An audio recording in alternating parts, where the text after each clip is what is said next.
All right, welcome back.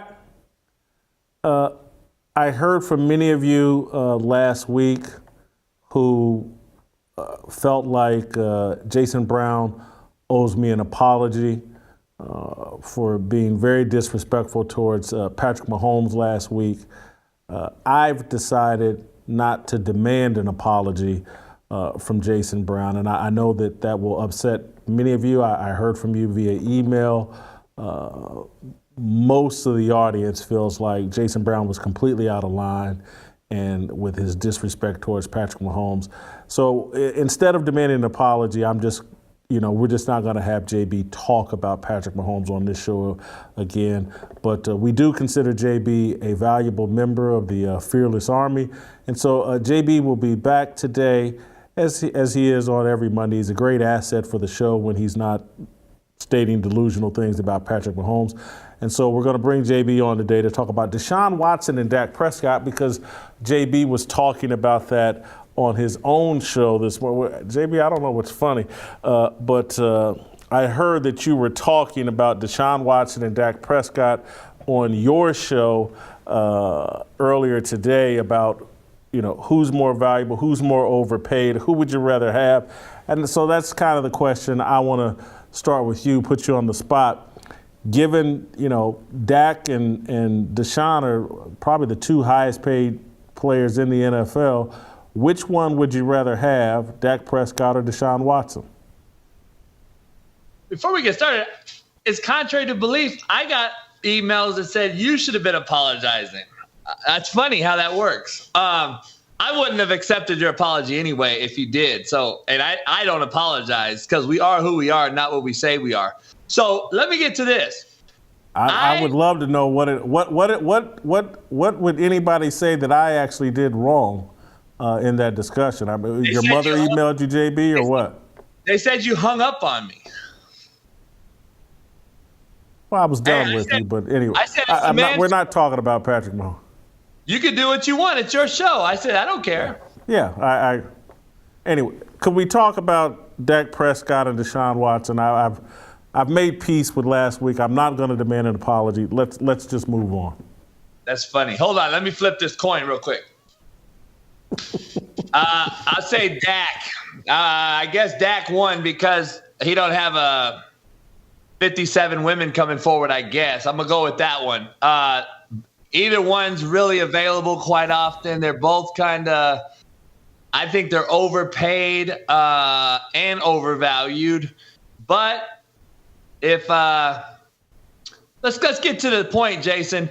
Apparently, I'm the black quarterback hater, even though I've only coached all black quarterbacks in my entire life. Maybe I've coached 2 white kids. But having said that, I think Derek Carr's worse. I think Wentz is worse. Baker Mayfield's worse. I could talk about a bunch of bad white quarterbacks. But Dak Prescott was the question. That is my answer because of the fact that he's on a team that I believe has a better chance to win right away, and he at least didn't miss an entire season last year and then came back as a joke and a mockery. At least he came back after Cooper Rush did pretty good and still had a good offensive showing. He had good numbers for the most part. He just isn't a winner in the playoffs. He just doesn't have that it factor. He has more of the Tony Romo factor in the playoffs. And it's a tough coin flip, but I go with Dak just because of the character off the field. He has never had any character flaws that I know of. He hasn't had his character. He hasn't had any character issues. So, he seems like a good dude from everyone that I know that knows him. He's a great guy off the field, does a lot of charity work, does a lot of other things. I'm going to go with that guy. I'm going to throw character out the window and not even evaluate it on that. And I get your point. I'm not even disagreeing with it. But I just think Deshaun Watson has more upside. I think Deshaun Watson has a higher ceiling than Dak Prescott.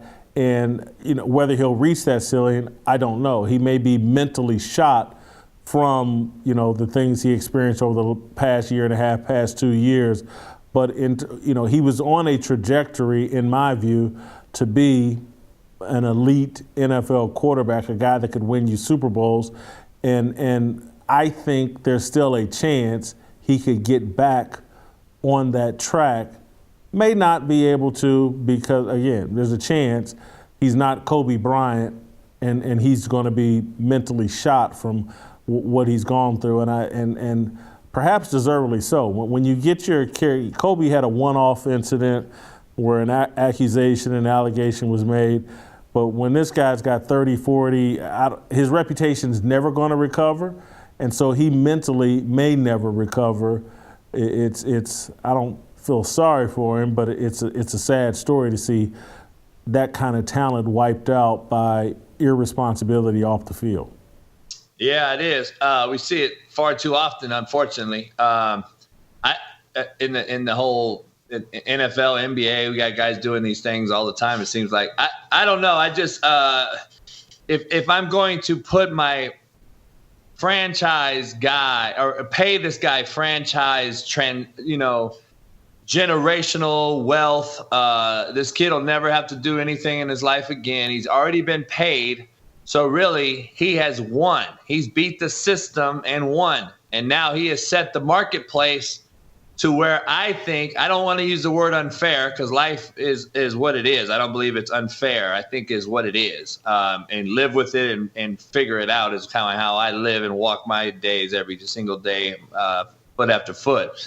I don't believe that you can – I wouldn't pay the guy that much money knowing what's out there. That is why I would pick Dak. If I had to pick two tomorrow to build a team with, out of those guys, I'm taking Dak just for the simple fact that I want a guy to lead my organization with a little bit of some type of class or dignity that's the face of my franchise. I just don't have that. Then the Cleveland Browns owner bought the Bucs today. So that's just – this guy's just like, screw it. I'm just buying up things. I don't care. It's about money, and that's what it is. I can pay the guy. And unfortunately, Jason, not off topic, but you're going to have some guys that are impacted gratefully in this thing. And guys like Lamar Jackson, who this is how I classify Lamar. He is deserving of the proverbial bag. He's not worth the proverbial bag. I believe he's deserving of the money because of the simple fact that he's had no issues off the field. He has won an MVP, and he's done things for longer than Kyler Murray, Deshaun Watson, and all these other guys. And, he may not get paid what he wanted to get paid. And he's going to be a guy that is a victim of this market cap that Deshaun Watson has set, unfortunately. Russell Wilson, Kyler Murray, they've set this bar way up here. And now you might get a guy like Lamar Jackson who just gets screwed on the deal. Or you might help a guy like Daniel Jones really get $40 million, who's a guy who threw 15 touchdowns last year, which to me is just blowing my mind on the NFL landscape of things. Quarterbacks, in my opinion, should almost have a separate cap because I just don't know. I'm worried and not even 10. I'm worried in 3 or 4 years, Jason, the NFL is going to be so watered down.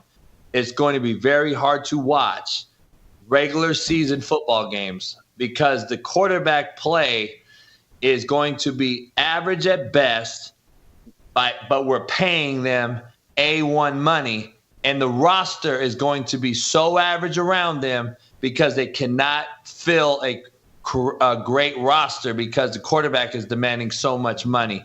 So you're going to see the Chiefs probably in next year, because this is the first year that Mahomes is going to start getting that big yearly salary of that 500 whatever million.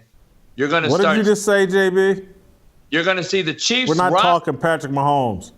You're going to see the Chiefs roster imploding around that team because you got to pay the quarterback such exorbitant amount of money. And I just don't know if the NFL is going to be able to be watchable pretty soon. It's just the rosters are bad. The roster every year turnover. You got the free agencies. Free agent market is just kids wanting out. They don't care if they win a Super Bowl or not. Did you see the Dallas Mavericks and Kyrie Irving last night after giving up a 30-point lead? They thought they won the championship hugging LeBron and hugging AD. It was embarrassing I showed it on my show today. Like, they don't care about winning no more. They want the money. That's what we're doing. We're giving money away like it's candy, and I think it's hurting the sport. Totally agree with you there, JB. You said something earlier that I want to follow up on. You said that you're known as the black quarterback hater. By who?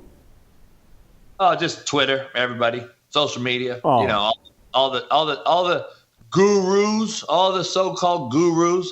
They say I only talk about bad when I say bad quarterback play, it's always a black quarterback. I'm like, well, not really. I'm pretty much on record talking bad about pretty much every quarterback. If they played bad that day, I'm talking about you. If they played good, I'll tell you that they did good. But Derek Carr's been bad for a long time. Here's the thing I think you're running into, to be honest with you, is you talk about who people are interested in. And there's a hyper focus on the black quarterback. They shove it down our throats. Hey, there's 2 black quarterbacks in the Super Bowl for the first time. Everything's black quarterback. And so if you're going to talk about what people are interested in, you're going to talk about the black quarterbacks because people don't seem to be all that interested in Daniel Jones.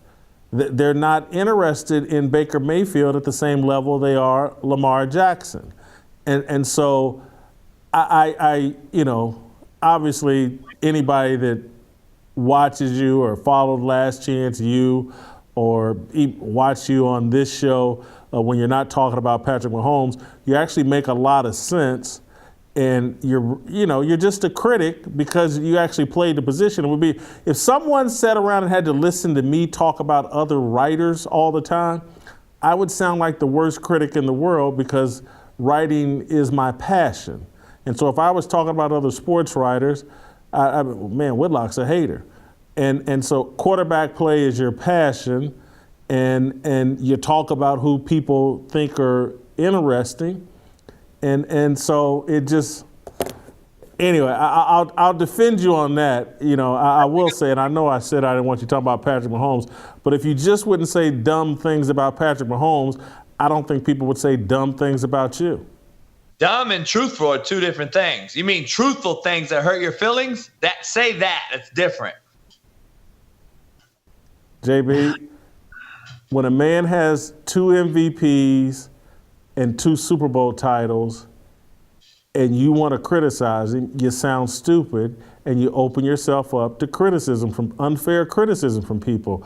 JB, That's don't lie. Acknowledge that. Eye in the sky don't lie. Eye in the sky don't lie, Jason. Eye in the sky don't lie. And what are those MVP and Super Bowl trophies? Are they lies? All right, so who are you going to give it to? Pacheco? You going to give the MVP to Pacheco over Mahomes? Come on, man. He threw for 180 yards. He threw for 2 touchdowns in 2 games coming into the game. Let's not anoint him as the next Joe Montana just yet. But I told you I gave him my flowers. He's won 2 Super Bowls, and it is what it is. I'm moving on. Right now, I have him as my number 1 returning quarterback in the NFL. So I'm always going to be honest and truthful at the end of the day. If he deserves it, he deserves it. But I'm just not sold on this whole GOAT talk. And that's my opinion. And let's clarify opinions real quick. I think we've lost JB's connection. Is JB freezing up? I think he's freezing up. Let's clarify opinions. Do you agree? Yeah, I think he's freezing up. Did his screen freeze up? Yeah. I think JB froze up.